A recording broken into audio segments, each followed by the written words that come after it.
Your story is entitled, self-centered, narcissistic, nonsensical, and hypocritical. It's inefficient. It's not even chronological. Your story sucks. Your voice sucks. Keep it to yourself.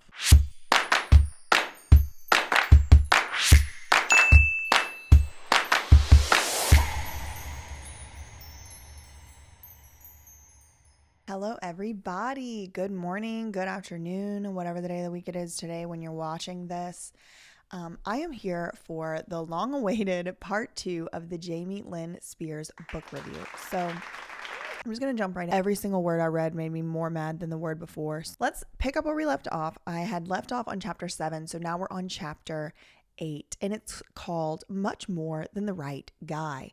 Now, it's kind of confusing to read Jamie Lynn Spears' book because she kind of flips all over the place chronologically. She doesn't really go in real time order. So it's not like, okay, this is when I grew up, and this is when I was on Zoe 101 and all that, and this is when I was like, she doesn't do that. She flips all the way back and forth all the time. She's talked about this poor tragic accident with a four-wheeler, the ATV, like 3-4 different times in the book, all over the place. Like, it just doesn't really, it's hard to follow. Jamie Lynn can figure out all this sympathy for her own self, but she cannot apply it to anybody else. So on page 135, she says, I was normally so organized and efficient, but my lack of focus now was just another symptom of a much bigger problem. So again, she can see how her lack of being organized and focused is a symptom of a bigger problem, namely anxiety, depression, OCD. But she can't figure out why maybe some of Brittany's behaviors that she's called erratic and paranoid, maybe perhaps were symptoms of a bigger problem. Like, Jamie just don't get it. Jamie Lynn just don't get it. She just don't. I really think she doesn't. That's the thing. Like, I don't think when she was sitting down writing this, it was like, oh, I'm going to lie and make up this stuff. I think it was like, oh, like, I don't have empathy, sympathy, or compassion, so I'm going to make it seem like all these problems are only problems that me, Jamie Lynn Spears, out of everyone else in the world deals with. 2 pages later, she says she's been diagnosed with anxiety, depression, OCD, and she says, quote, the culmination of everything, pregnancy, public humiliation, stress, failed relationships, etc., was a little too much for me to handle. It took a lot for me to keep it all together. So what did she just name? Was that not exactly what Brittany was going through? Pregnancy, public humiliation, stress, failed relationship, etc. Okay, Brittany was going through all that same stuff in 2007, and you called it having issues. You called her overly paranoid. You said she wasn't on enough of a schedule. Okay, bitch, do you want to be on a schedule when you're worrying about pregnancy, public humiliation, stress, failed relationships? Again, you see when it affects you, and then somehow whenever it affects Brittany, at a way worse, let's all be honest. Brittany always has had it way worse than you in the media. Always. She never had Mommy Lou to come in and clean up the mess. She never had those people to come and make it seem like she was less crazy. They were working against her actively in the media the whole time. So really, let's be honest. Brittany had it way worse than you for the 15 minutes that people were slut-shaming you, which was not cool. Which was not cool, the way that you were treated when you were 16. But girl, that was half our life ago. It's time to get over that. It's time to have some compassion and some empathy. Go to therapy, do some healing. I don't even really believe in therapy. I'm like Brittany. I think you have to do some other stuff, but follow me on Patreon if you want to know what that is. All right.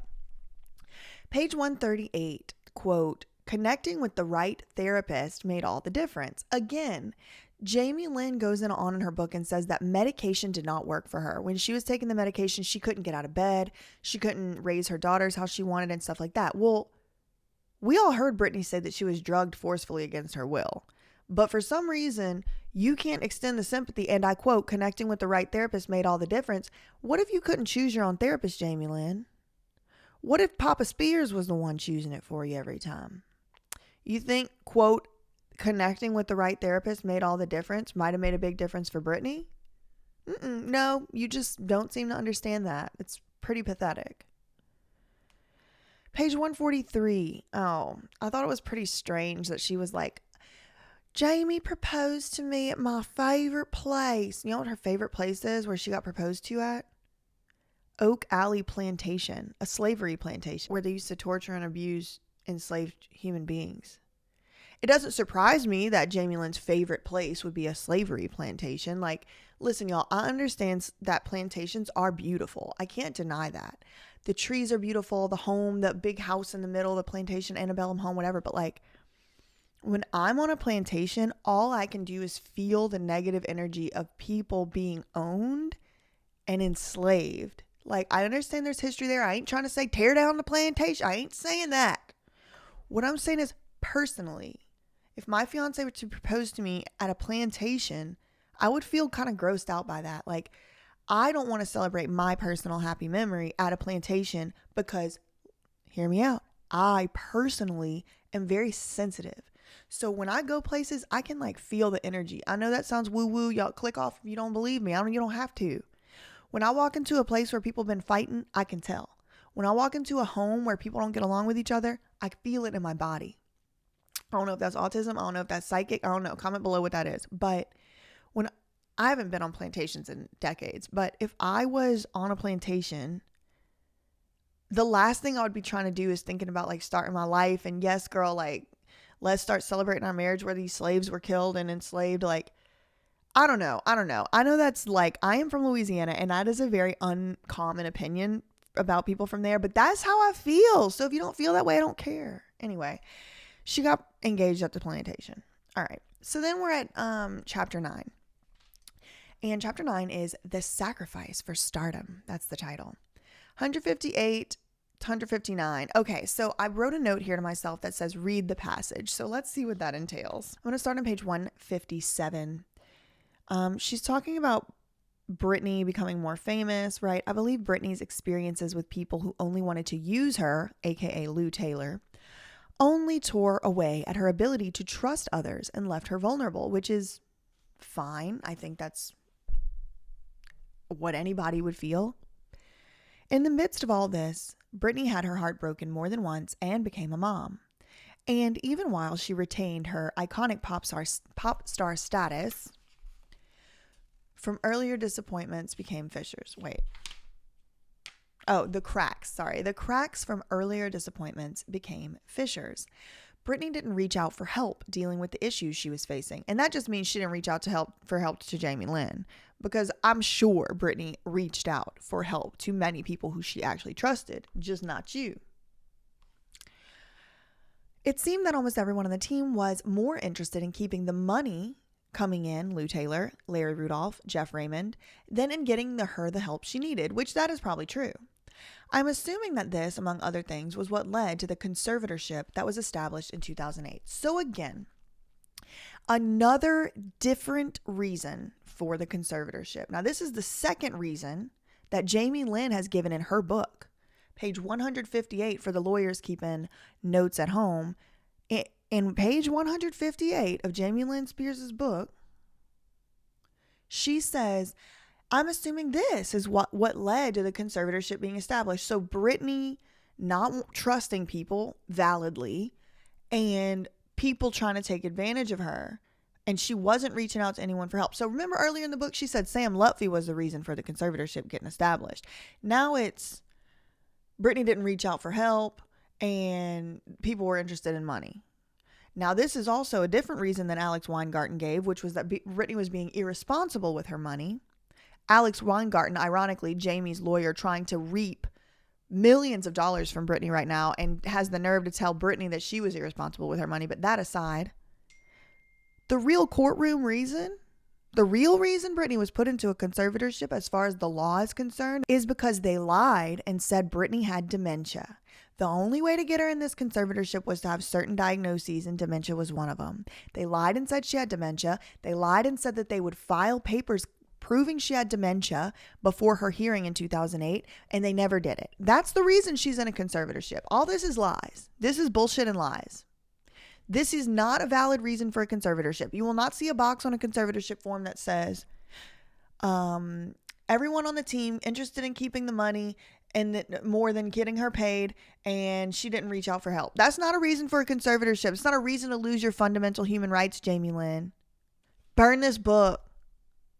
A lot of y'all have been asking, am I going to burn the book? And as much joy as that would bring to me, I'm not going to burn the book. And the reason is I believe, just like this book, they're going to take it off the shelves. And I'm going to be having one of the copies that still remains. I'm not getting rid of this book. I spent my money on this book. But I do encourage you to do whatever you want with your own books.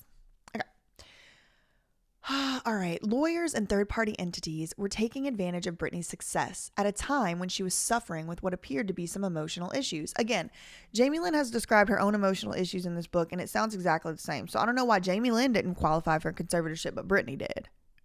Right? Like the whole book is, well, I suffered too. Well, bitch, maybe you need a conservatorship based on what the arguments you're making in this book. You want a conservatorship? I can help you set one up if you really want one. Comment below if Jamie Lynn Spears needs a conservatorship. Okay. So then on page 159, she says something about being an emotional wreck. Let me see. Okay. During the summer of 2007, I was an emotional wreck. I felt powerless to the momentum of my career. Who knows what may have happened if I remained in that environment? In all honesty, the pressure and emotional volatility of being a teenager made me vulnerable. Oddly enough, Maddie, that's her daughter, brought an added sense of stability. I was forced to take responsibility for both her and me, and that changed the direction of my life and focus. Again, this is exactly what happened with Brittany. She had her 2 children within 1 year of each other, right? Brittany was pregnant for solid 2 years. She had her babies and she started realizing, wait, hold on. All these snakes and leeches need to get out of my circle. And she started kicking them out. And then she got put in a conservatorship. But when Jamie Lynn describes exactly the same pattern of behavior, then that's okay. And we're supposed to feel sorry for her about it. Okay. So then, again, more hypocrisy. Okay. So then chapter 10, the day my world stopped. And I'm, again, not going to get too much into this part of the story because I think it's disrespectful to talk about minors, especially in a way that talks about their trauma. So I really don't want to talk about Maddie's ATV accident too much. One thing I'll say is once they were in the hospital after that whole thing, John Bel Edwards, who's the governor of Louisiana, escorted Lynn Spears into the hospital. He and his wife met her on the tarmac. It's just kind of weird how politically intertwined this family seems to be with the local, with the government politics of Louisiana, the state level politics. They're besties with the governor, and these people don't come from this isn't a typical social relationship that would happen if Britney Spears wasn't involved. John Bel Edwards would not be friends with the Spears if Britney Spears wasn't famous. Let's put it that way. Listen, maybe, but I really don't think so. And so to me, it's kind of strange how politically intertwined they are. Can I get the governor to get off the plane with me? What? I don't know. Just weird. Anyway. Then on page 183, she describes that she converted to Catholicism after Maddie's ATV accident. And I'm not going to comment too much on that. I know people follow me from all different religions. Whatever religion speaks to you, I do strongly encourage you to practice it as long as it makes you a better person and feel more fulfilled and in contact with a higher whatever. You know what I mean? Seriously, I really do mean that. You do you. But what I found weird about Jamie Lynn's description of it is she ends up impeaching herself. So in the law, we have this thing called impeachment or impeachment evidence. And it's similar to when you impeach a president, but it's not. What impeachment means is you got caught in a lie where one of your statements where you said at one point doesn't match up your statement you said at a different point, and then you have to reconcile it, right? That's impeachment evidence or a situation of impeachment. So she says on page 184 that she says that in the process of converting to Catholicism from, I don't know, some other evangelical thing or whatever, she began to be able to let go of this incessant need to be in control of things. And she said she was able to get off her medications for OCD and anxiety and depression, which I think is great. No need to give big pharma money that they don't need. I'm totally in agreement with that. But then she says just a few pages later that she actually really didn't give that up. So I'm going to read y'all the 2 quotes just so y'all can see how much of a liar and a hypocrite she is.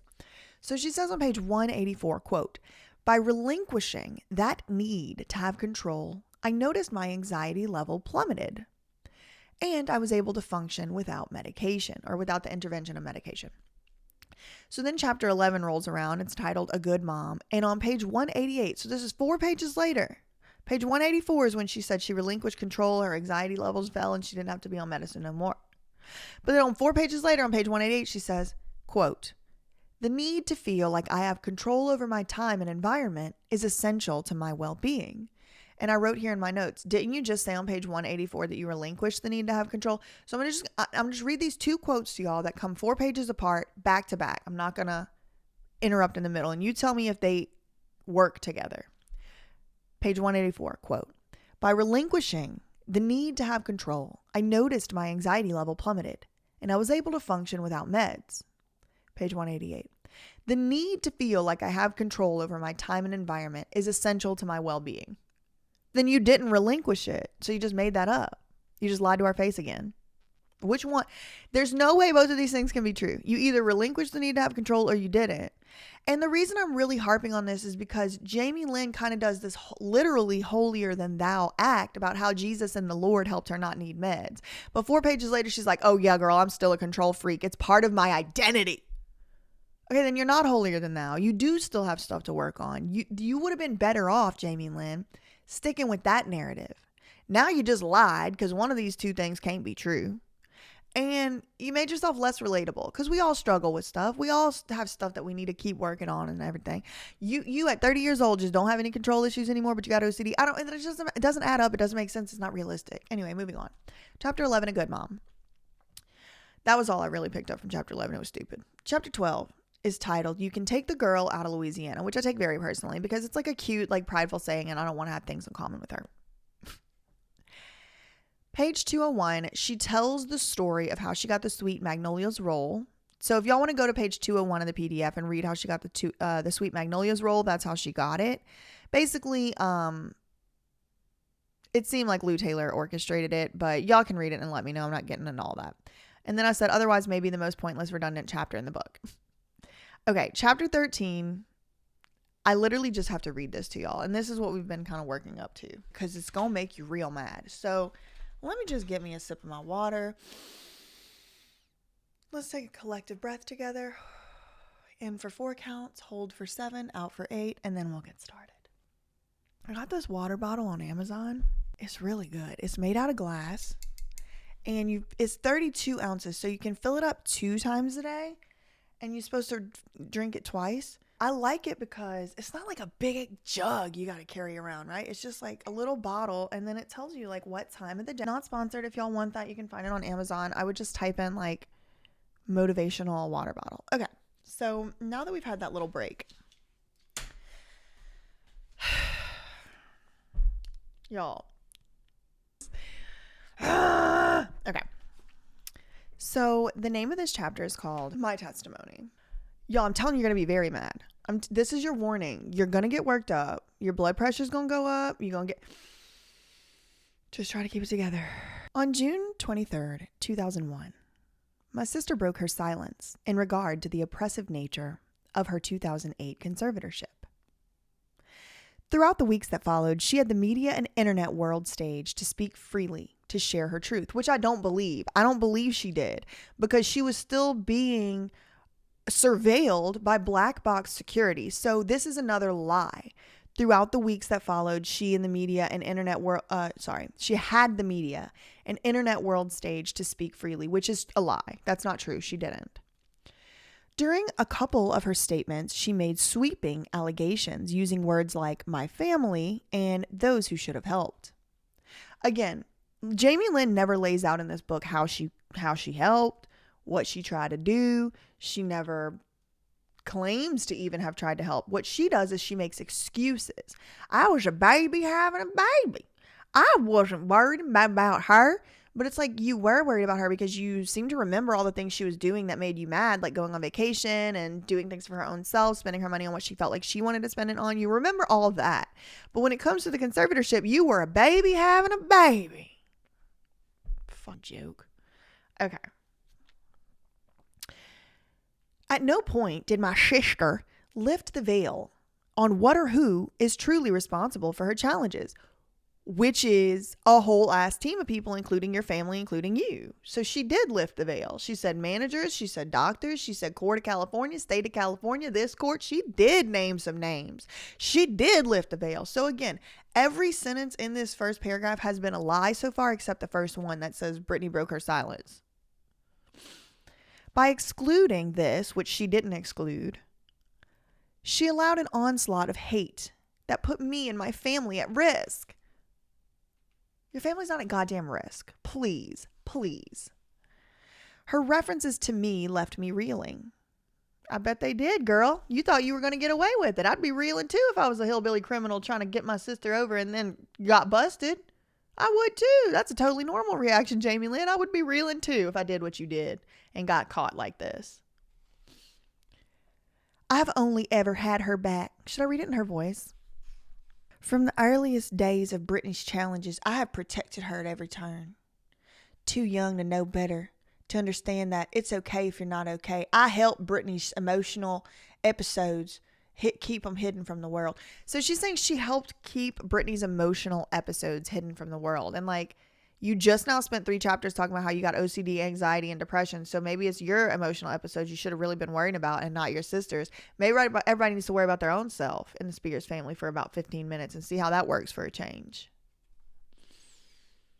I continued to protect her. Oh, wait, hold on.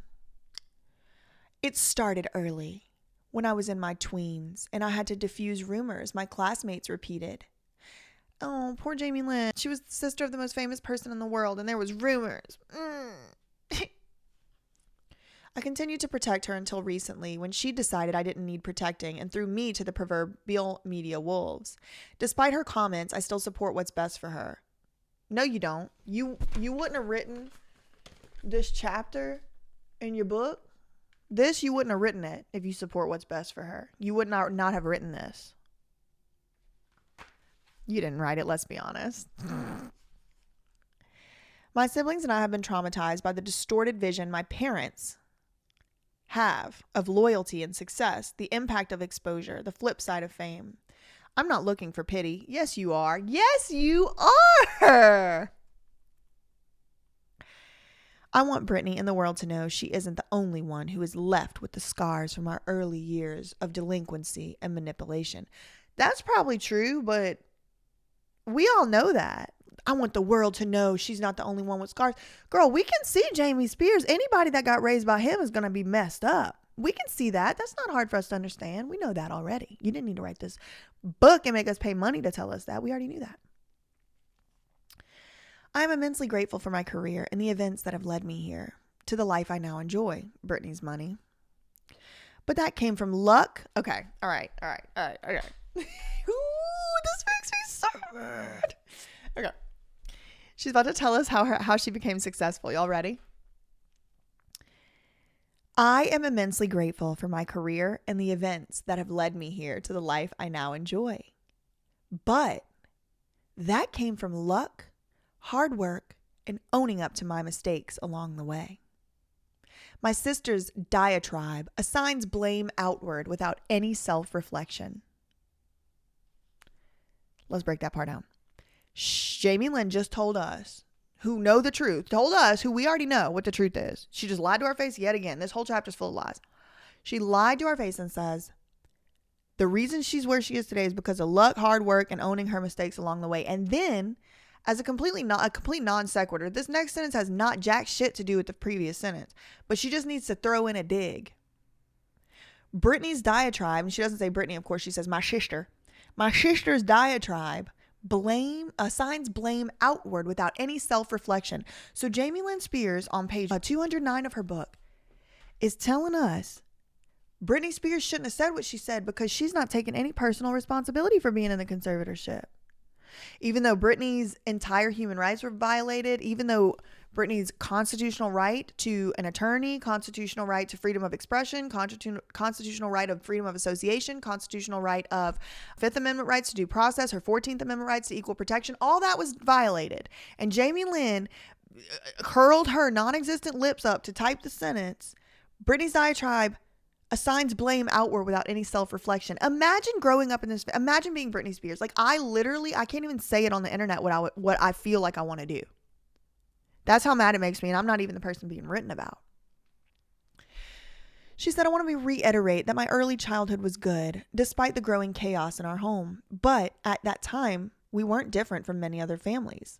Everyone's attention, especially that of my sister, fed my later desire to garner her approval and acceptance. Well, that sounds like a personal problem. Don't put that on Brittany.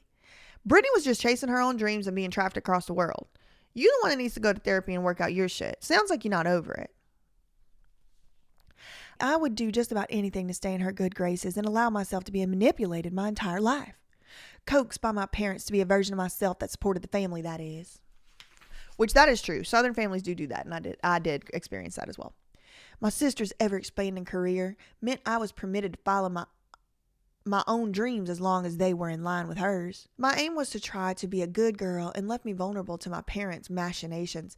So again, she is blaming her parents. She's blaming Brittany, but she's not taking any. And the hilarious part is that she started this whole thing with, the reason I'm successful is because of luck, hard work, and owning up to my mistakes along the way. She hasn't owned up to one mistake. Where's her part in this?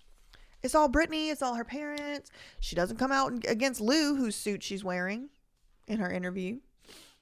Oddly enough, when I unexpectedly became pregnant at 16, I discovered the ability to think and make decisions that were best for me without seeking their approval. And when Brittany started doing that, you did not like it. You said that she was trying to push her family out and take away her grandparents' right to see her parents' right to see their grandbabies. But when you're doing it, this is how you describe it.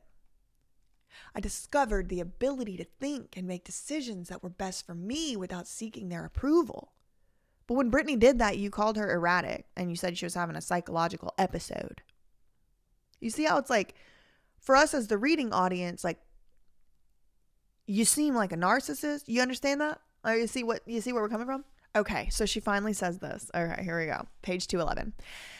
If I am guilty of anything, she's finally ready to take responsibility for something. And you're going to see, just like a narcissist, it's not a real thing. It's like she just made it up. Like, if I'm guilty of anything, and watch how she twists it around. It's totally manipulative. If I'm guilty of anything, it's of enabling the situation to continue by not speaking up earlier in her career. I often wonder if would it have made any difference? So Jamie Lynn Spears feels guilty for not complaining earlier.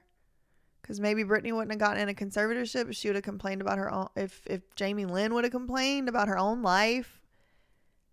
What? What the fuck are you talking about? There are things I said to keep my family's name unsullied by gossip, and other things I should have said when I sensed something was amiss. Y'all remember when she was going to name this book I Must Confess? But the book wasn't about Brittany, but it was called I Must Confess. Then she lied and said it wasn't supposed to be called I Must Confess, but like there's still internet pages up, like Barnes & Noble called it that, and Target has it on its sticker in the store and stuff. All right, I'm not reading all this. So then we're getting to the next one. So my one note that I did write about chapter 13 was hilarious title, right? She titles it My Testimony. And I said hilarious title, considering she will likely have to give testimony for trial. So like Brittany gave her testimony, and so Jamie Lynn wanted to title the chapter about that, My Testimony, like my voice, my testimony. I need attention. I need sympathy. I need pity. Rah! That's like my truth, my story. Nobody literally fucking cares. Nobody cares. Nobody cares. Because your story is entitled, self-centered, narcissistic, nonsensical, and hypocritical. It's inefficient. It's not even chronological. Your story sucks. Your voice sucks. Keep it to yourself. Okay. Then the final chapter. Chapter 14 is called Breaking the Cycle. So Jamie Lynn is speaking up now, and she's saying, and somebody actually commented this on my part 1 video about how it's actually insulting to abuse and trauma survivors who do have cycles of generational abuse and trauma in their family. It's actually insulting to us and to them to say that Jamie Lynn, by being a narcissist and telling a one-sided, hypocritical, full of holes, full of lies story, is somehow breaking the cycle. Like, in fact, it's actually just like continuing the cycle. Because like I said in my last video, the pecan don't fall far from the tree, y'all. And Jamie Lynn is the pecan in this instance. Okay. So she's speaking up and not being silenced. And that's somehow that's breaking the cycle, which like I just described all the reasons why it's not. And then she says, quote, Brittany's description about the way she was managed and treated does nothing to break the cycle. And I think that's the biggest lie in the whole book. Because by Brittany speaking out, she created one of the biggest ripples throughout the entertainment, music, Hollywood, Vegas industry that has ever been created. Britney Spears is the epitome of breaking a cycle. You look up breaking the cycle in the dictionary and you see somebody like Britney Spears whistleblowing on the whole damn court, her family, her lawyer, her parents. She ripped the veil down so hard on all of y'all standing there naked trying to cover yourself. Britney broke the cycle, Jamie Lynn, and you didn't do nothing but sit here and perpetuate it. That's all I have for today. That was the book. It sucked. It was terrible. You should have never said any of the shit in the book. I'm mad that I had to spend my own money on it. I feel like I wasted my time, and I never want to think about this book again, except whenever I'm going to be using the words that you wrote in it against you. So, facts ain't defamation. Love you, mean it. See y'all later. Okay, bye.